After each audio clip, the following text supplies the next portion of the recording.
Hello, everyone, and welcome to Homer for Wednesday, August 13th, 2025. Today, we'll be reading from lines 682 down to 695 in Book 11 of the Iliad, in which we begin Nestor's narrative of his great accomplishments. Thank you so much for being here with me today, and I hope you enjoy. These then we draved in Nelia and Pylos by night into the citadel, and Nelaus was glad at heart, for that much spoil had fallen to me when going as a stripling into war.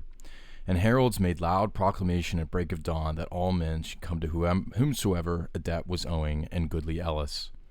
And they that were leaders of the Pylians gathered together and made division, for to many did the Epeans owe a debt, seeing that we and Pylos were few and oppressed.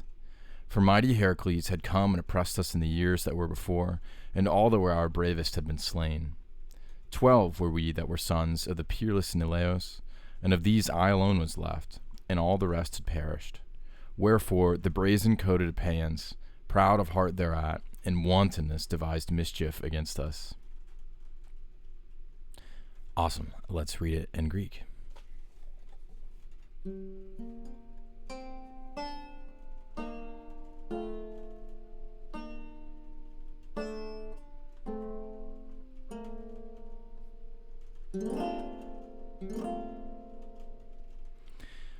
Kai tamenella samesta pulo nelle ioneso.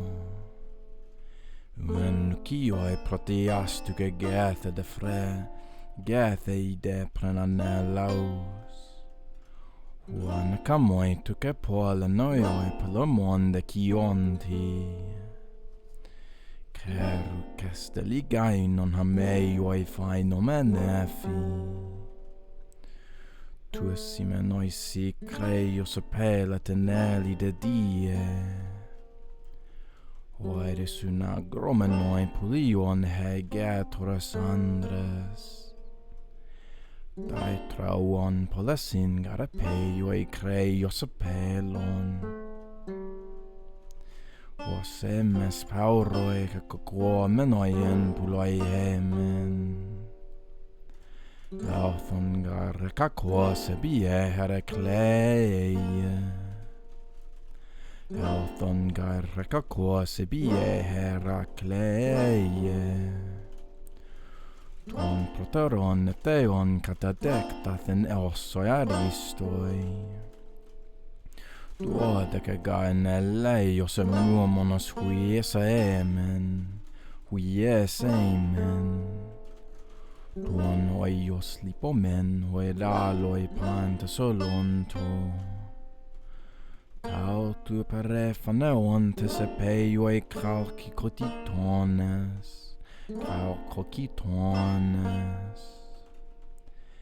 Emea subrisdontes atasta la mechanoonto.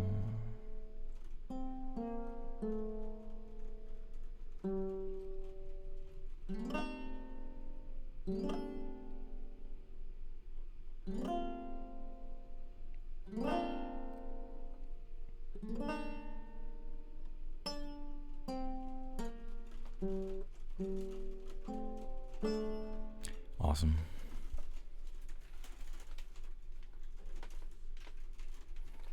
Some great rain in the background. I don't know if you can hear that, but I can. It sounds amazing. Yeah, I didn't sleep very well last night, so please pardon the limping through this. But we get it done. Yeah, very important to execute. Just show up. So anyway, you had some tough stuff. This is a cool line, actually. It's be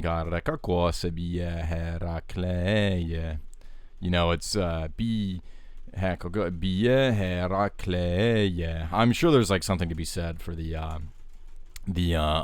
meter here, but let's just note it for now.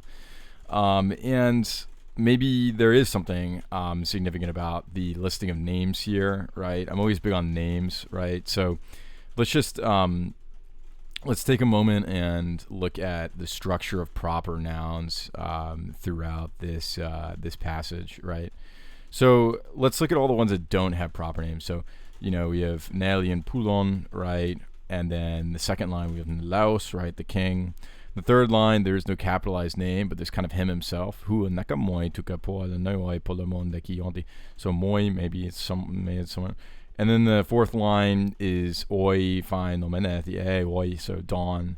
The fifth line is, Elis, the land of Elis. The sixth line is Pulion again, Epeoi, Puloi, Heracles. And then what's this here? I think the proper noun here is the aristoi, hossoi aristoi. And then 12, Neleas, right? And then, then we have him alone again, right? And then versus the others, Epeans again, right? And then, I don't know, there's no real proper noun in the last one. But I thought that was interesting that there were so many proper nouns going on here.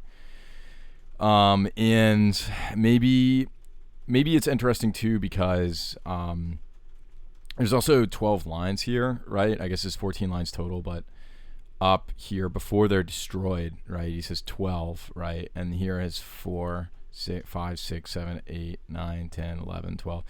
I think that's important. And the reason why I think it's important, just as I'm looking at it right now, is because, we usually think of mighty Heracles as being somebody who's just in general a hero, but I mean, like, that's kind of crazy that his 11 peers, right, his 11 brothers were killed by Heracles, right? What's up with that? Isn't Heracles like a good guy, stopping crime on the street, right? Anyway, so there's clearly some push and pull here as far as like who's actually in the right or the wrong, right? So the Epeans, like, they owe something, right? Okay, they don't pay a debt, but like, is that anywhere near as bad as like, killing 11 of somebody's 12 sons? I mean, that's, we think of like, who are these hossoi aristoi, right? Who are these excellent people in the cities, right? And considering Nestor is only one of 12 that survives, why does he get to survive, right? He survives to such a grand old age, too.